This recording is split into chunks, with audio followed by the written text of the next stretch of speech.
মেয়েটা কি সুন্দর সবাইকে যত্ন করে খেতে দিচ্ছে। তাই তো দিচ্ছি দিদি। দিদি তুই দাঁড়িয়ে কেন?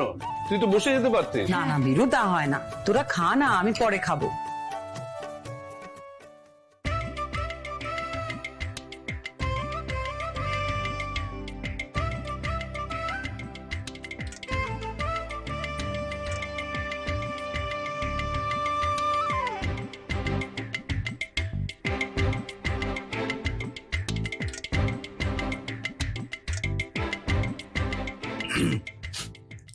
রাইমা, একটু আমাদের দিকেও তাকা।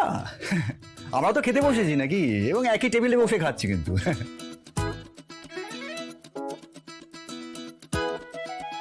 মানছি দিবেন্দু তোর হাজবেন্ড, ওকে তো স্পেশাল কেয়ার তোকে নিতেই হবে, আমাদের জামাই বলে কথা।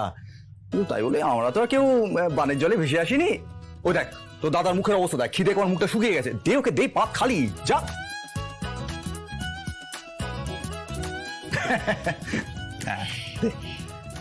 রাইমা, এবার ওদিক ছেড়ে এদিকে আয়, তা না হলে কিন্তু দিব্যেন্দুর পাত আবার খালি হয়ে যাবে।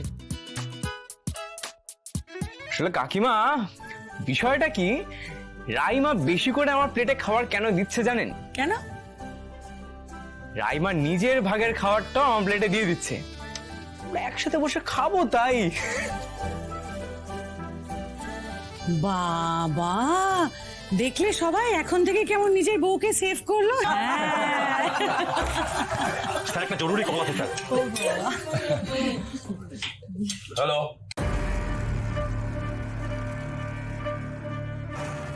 হোয়াট?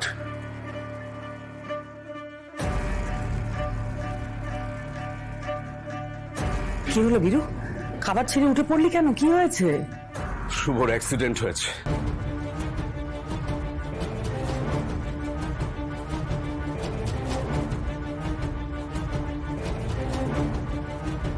দাদা শুভ এখন কোথায় আছে, কেমন আছো?